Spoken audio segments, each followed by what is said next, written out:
They blocked my road to Grandpa's cabin. Said I was trespassing on their fancy neighborhood. But they made one big mistake. They forgot to check who really owns the only road into their gated community. Now 40 families are trapped behind my locked gate and I hold the key. Before watching full story, comment below from where you watching, also like and subscribe for more stories. The metal chain stretched across the dirt road like a steel snake, blocking my path to the cabin that had been in my family for 50 years. A bright yellow sign hung from it, private property, and no trespassing by order of Silverwood HOA. My hands shook as I gripped the steering wheel. This wasn't just any cabin. This was where my grandfather built his dream home with his own hands. Where my father took his first steps. Where I learned to fish, to hunt, to become a man. And now these HOA people thought they could just cut me off? I got out of my truck and walked to the chain. Behind it, I could see my cabin in the distance, sitting on the small piece of land my grandfather had bought in 1970. The HOA had bought all the land around it over the years, turning it into their fancy gated community called Silverwood Estates. But they never owned my 5 acres. Never. A black SUV pulled up behind me. A man in an expensive suit got out. He was tall, thin, with gray hair and cold blue eyes that looked at me like I was dirt. "You must be Jake Morrison," he said, not offering his hand. "I'm Richard Blackwood, president of the Silverwood HOA board. Where do you get off blocking my road?" I asked, my voice getting louder. He smiled, but it wasn't friendly. "This road runs through HOA property now. We have every right to control access. I've been using this road for 30 years. My family has used it for 50. Times change, Mr. Morrison. We've offered to buy your property many times. Perhaps it's time you reconsidered." The way he said it made my blood boil. This wasn't the first time we'd met. For 3 years, ever since he became HOA president, he'd been making my life hell. First, it was complaints about my truck being too loud. Then it was about my cabin being an eyesore that hurt their property values. Now this. "My grandfather's ashes are scattered on that land," I said, my voice breaking a little. "My cabin isn't for sale. Not today, not ever." "Well then," Blackwood said, getting back in his SUV, "I guess you'll need to find another way in. Good luck with that." As he drove away, I stood there staring at the chain. My cabin was surrounded by HOA land on 3 sides. The 4th side was a steep cliff that dropped into a river. This road was the only way in and out. For the first time in my life, I felt truly helpless. That night, I called my lawyer, Tom Chin. We'd gone to high school together, and he was the only lawyer I trusted. "Jake, I hate to tell you this, but they might be right," Tom said after I explained everything. "If the road runs through their property, they can control access. But I have an easement. My grandfather made sure of that when he bought the land. Do you have the paperwork?" I went silent. My grandfather had died when I was 15. My father handled all the legal stuff, but he'd passed away 5 years ago from cancer. I'd never really looked at the old documents. "I'll dig through everything," I told Tom. "There has to be something." The next 3 days, I tore apart my father's old filing cabinets. Finally, in a dusty box in the basement, I found it. A folder marked Cabin Legal Documents. Inside was the original deed, and there it was. A legal easement giving my family permanent access to the cabin via the dirt road. I called Tom immediately. "I found it. The easement is right here in the deed. Bring it over. Let me take a look." An hour later, I was sitting in Tom's office, watching him read through the documents with a frown.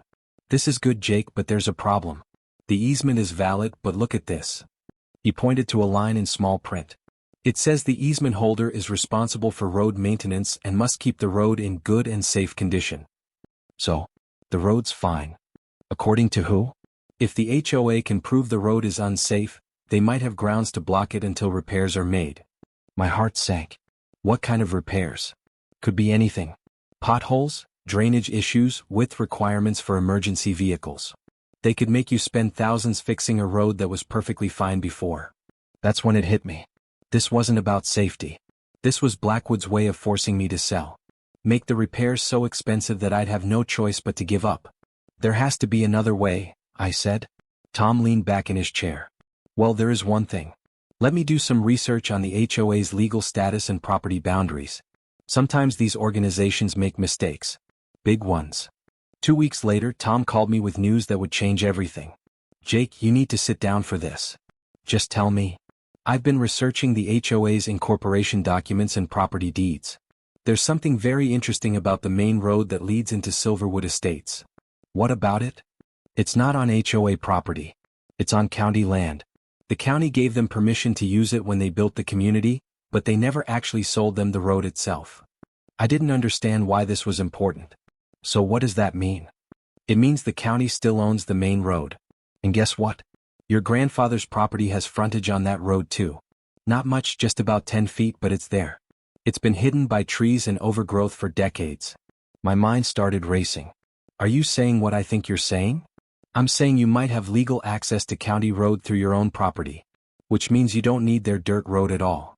But that road is the only way the HOA residents can get to their houses. Exactly.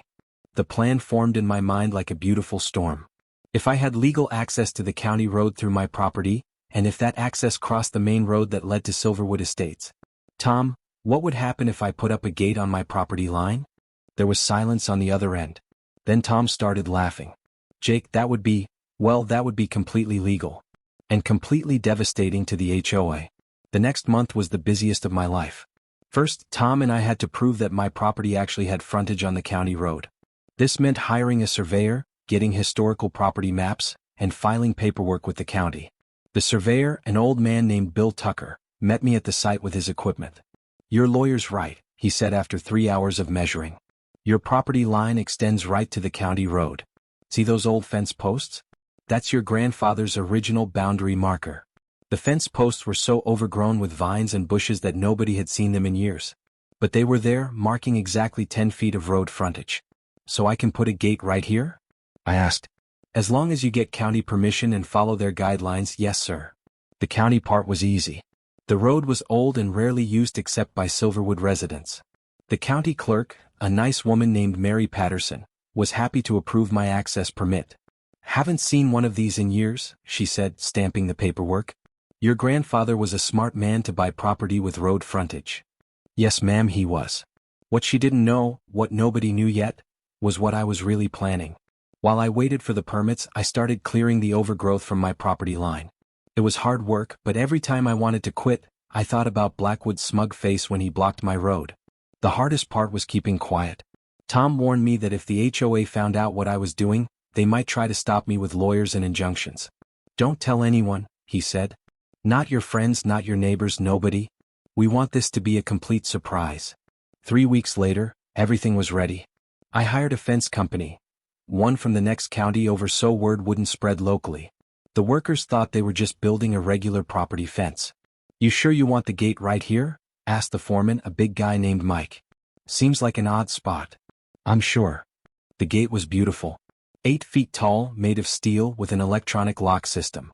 It looked like something you'd see at a military base. But the real genius was in the placement. The gate sat exactly on my property line, which meant it was completely legal. But when closed, it would block the only road into Silverwood Estates. System's all set up, Mike said, handing me the remote control. Just press this button and she'll open or close automatically. I tested it a few times. The gate slid smoothly across the road with a quiet electric hum. When closed, there was no way around it. The road was cut in half. Looks good, I said, trying to keep the excitement out of my voice. That night, I stood in my grandfather's cabin for the first time in a month. Through the window, I could see lights in the Silverwood houses. Families eating dinner, kids doing homework, people living their normal lives. They had no idea that tomorrow their world was going to change. At exactly 6 a.m. on a Monday morning, I pressed the button. The gate slid closed with a soft thud that felt like thunder in my ears. I drove my truck to the cabin using my newly cleared access road. It was bumpy and narrow, but it worked. I was finally home. The first HOA resident to discover the gate was Mrs. Henderson, a real estate agent who always left early for work.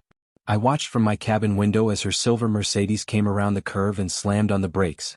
She got out of her car and walked to the gate, pulling on it like that would somehow make it open. Then she took out her phone and started making calls. Within an hour, there were 12 cars backed up behind the gate. People were honking, yelling, getting out to examine the fence. Some tried to drive around it through the trees, but I'd made sure the fence extended well into the forest on both sides. At 8:30 a.m., Blackwood's black SUV arrived. I walked down to the gate, where a crowd of angry HOA residents had gathered. When they saw me coming, the yelling got louder. Morrison, what the hell is this? Blackwood shouted. It's a gate, I said calmly. You can't block a public road. I'm not blocking a public road. I'm controlling access through my private property. A woman in a business suit pushed forward. This is insane. We have jobs to get to. I understand that, ma'am. And I'm happy to discuss reasonable access arrangements. Access arrangements? Blackwood's face was turning red. You'll take this gate down right now or I'll have you arrested. On what charges? This gate is on my property, installed with county permits. Everything's completely legal. I pulled out the folder of documents Tom had prepared. Property surveys, county permits, legal opinions. Everything was perfect. You can't do this, a man in a golf shirt yelled. Actually, I can. Just like you could block my access to my cabin. Funny how property rights work both ways. That's when I saw the understanding dawn in Blackwood's eyes. He knew exactly what this was about. What do you want? He asked quietly. Right now? I want to go fishing. It's a beautiful morning. I turned and walked back toward my cabin, leaving 40 angry people trapped behind my gate. Chapter 7, The Pressure. By noon, the local news had arrived. Then the county sheriff. Then lawyers and expensive cars. I sat on my cabin porch, drinking coffee and watching the circus through my binoculars. Every few minutes, someone would come to my gate and press the intercom button I'd installed. Mr. Morrison, this is Deputy Williams with the county sheriff's office. Can you please open the gate? I pressed the intercom button. Good morning, Deputy. How can I help you? Sir, you're blocking a public road. That's against the law. Deputy, this isn't a public road. It's a private road that crosses my private property. I have every right to control access. There was a long pause. Sir, I'm going to need to see your permits. Of course. Come around to the main county road. I'll meet you at my front gate. 20 minutes later, Deputy Williams was standing in my cabin, reading through all my paperwork. He was a young guy, probably in his late 20s, and he looked confused. Mr. Morrison, I have to admit, everything here looks legal. But you're trapping those people in their neighborhood. No, sir, I'm not. They can leave anytime they want.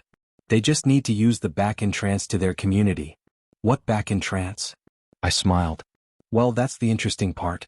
According to the HOA's own property maps, there is no back entrance. When they built Silverwood Estates, they only created one way in and out. Through my property. The deputy's eyes widened. Are you saying? I'm saying they built a community with only one access road, and that road crosses private property. My property. Which means they've been trespassing for years. Jesus, the deputy whispered. Now I've been happy to let them use my road all this time. Never charged them a penny. But recently they decided to block my access to my own cabin.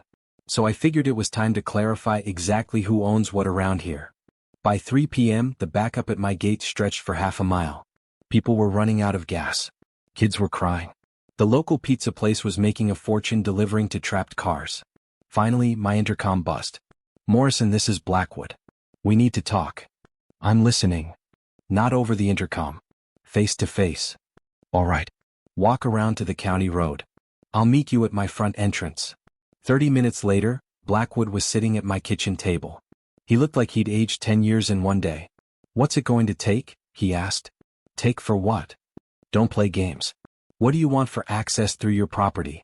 I poured myself another cup of coffee and sat down across from him. Well, first I want my access road reopened. Permanently. Done. Second, I want a formal apology from the HOA board for 3 years of harassment. His jaw twitched, but he nodded. What else? That's it. Blackwood stared at me. That's it? You're shutting down an entire community for an apology and road access. You shut down my access to my family's cabin. I'm just returning the favor. But this is affecting 40 families. Kids who can't get home from school. People who can't get to work. I leaned forward. Mr. Blackwood, let me tell you about my grandfather. He came home from World War II with nothing but the clothes on his back and a Purple Heart. He worked 2 jobs for 15 years to save enough money to buy 5 acres and build a cabin. He didn't buy it to get rich. He bought it to have a place where his family could find peace. Blackwood was listening now, really listening. My father was born in that cabin. I took my first steps on that land. When my grandfather was dying, you know what his last words to me were? Take care of the cabin, Jake. It's all we really have. I stood up and walked to the window, looking out at my cabin in the distance.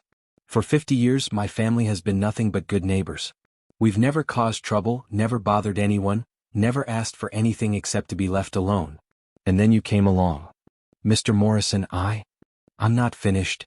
I turned back to face him. You decided that my family's cabin was an eyesore. That our old truck was too loud. That our very existence was somehow lowering your property values.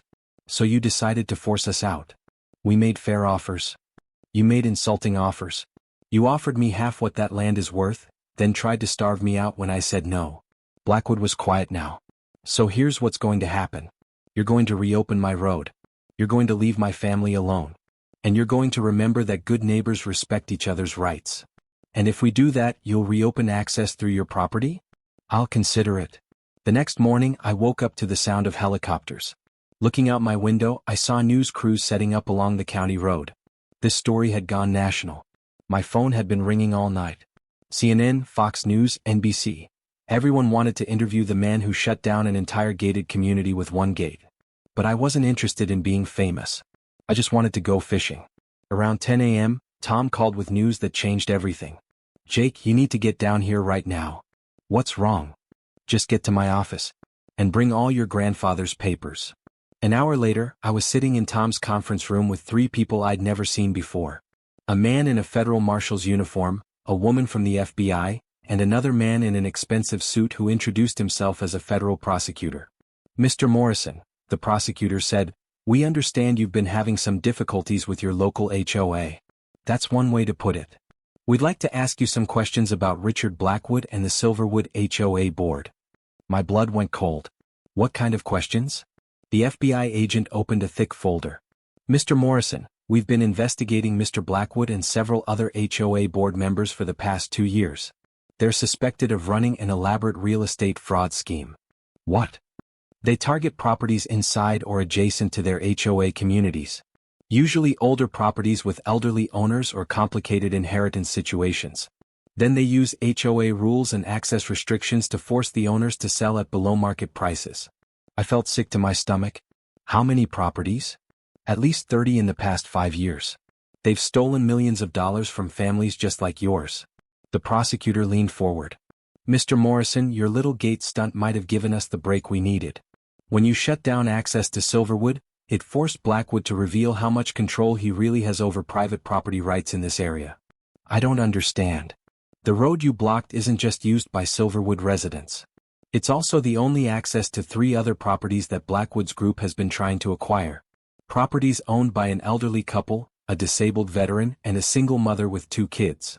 The FBI agent showed me photographs of 3 houses I'd never noticed, hidden in the woods beyond Silverwood. When you closed your gate, you accidentally protected these families from the same scheme Blackwood was running on you. He can't force them to sell if they can't be isolated from road access. I stared at the photos. You mean there are other people he's been trying to force out? Mr. Morrison, you're not his first victim. You're just the first one who fought back hard enough to get our attention. The next few days moved like a whirlwind. Federal agents swarmed Silverwood Estates.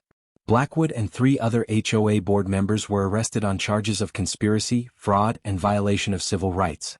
The local news that had started as a human interest story about an HOA dispute became a major criminal investigation. I kept my gate closed during the investigation, but for a different reason now.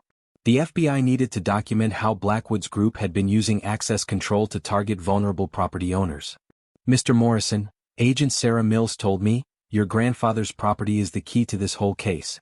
Blackwood needed to control your land to complete his scheme against the other 3 families. How so? If he could force you to sell, he would own a continuous block of property around all 3 target houses. Then he could cut off their access too, just like he did to you. I thought about the single mother and the disabled veteran, trapped in their homes while Blackwood slowly strangled their property rights. What happens now? Now we build a case. And you, Mr. Morrison, are going to be our star witness. The trial took place 6 months later. I testified about 3 years of harassment, about the blocked road, about Blackwood's attempts to force me to sell. But the most powerful testimony came from the other victims. Margaret Chin, 78 years old, who had been pressured to sell her late husband's property for a quarter of its value. David Rodriguez, a veteran who lost both legs in Afghanistan, who was told his disability accommodations were not compatible with HOA standards. And Sarah Williams, the single mother, who broke down crying as she described how Blackwood threatened to have her children taken away if she didn't sell her house. The jury took less than 2 hours to convict Blackwood and his associates on all charges. After the trial, I finally opened my gate for good. But things had changed in Silverwood Estates. The new HOA board, elected after the arrests, came to me with a different kind of proposal. "Mr. Morrison," said the new president, a teacher named Linda Hayes, "we want to make things right." "What do you mean?" "We want to create a formal easement agreement that protects your road access forever. And we want to pay for paving your access road as an apology for what the previous board put you through." "That's not necessary." "It is to us. What Blackwood did was wrong. We want to be good neighbors." 6 months later, I had a beautiful paved road leading to my cabin. The new HOA board also helped me clear some of the overgrowth around my property and even offered to help maintain my grandfather's cabin as a historical landmark.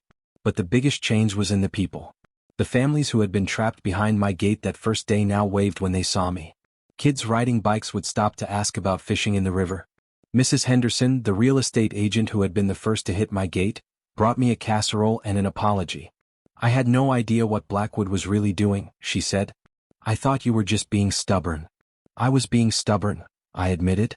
"Sometimes stubborn is what it takes." A year later, I was sitting on my cabin porch when a car pulled up. It was Sarah Williams, the single mother from the trial. "Mr. Morrison? I hope I'm not bothering you." "Not at all.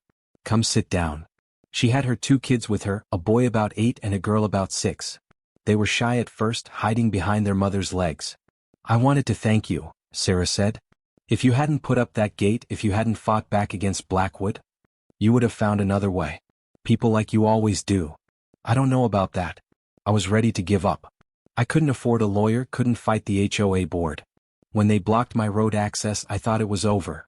I looked at her kids, who were now exploring my porch and peering curiously at my fishing equipment. "What happened to your house?" "The court ordered the HOA to pay full market value plus damages. I was able to pay off my mortgage and still have money left over for the kids' college funds." That made me smile. "Your kids like fishing?" "They've never tried it." "Well, that's a shame we'll have to fix." An hour later, I was teaching 2 city kids how to bait a hook and cast a line into the river behind my cabin. Sarah sat in my grandfather's old rocking chair, watching her children laugh and play in the same place where my family had found peace for 50 years. "Mr. Morrison," she said quietly, "can I ask you something?" "Sure." "When you put up that gate, did you know it would lead to all this? The investigation, the arrests, the trial?" I thought about that question for a long time. Honestly? No. I just wanted my road back. I wanted to visit my grandfather's cabin and feel close to my family. But it became so much more than that. Sometimes standing up for yourself means standing up for everyone. I didn't know that when I started, but I know it now. The little girl, Emma, suddenly squealed with excitement. "I got one. I got a fish." I hurried over to help her reel in a small base. As I guided her hands on the fishing rod, I could almost hear my grandfather's voice, teaching me the same lesson 40 years ago. "Well done, Emma. That's a keeper." As the sun set over the river, I realized that this was what my grandfather had really left me. Not just 5 acres of land or a hand-built cabin, but the understanding that some things are worth fighting for.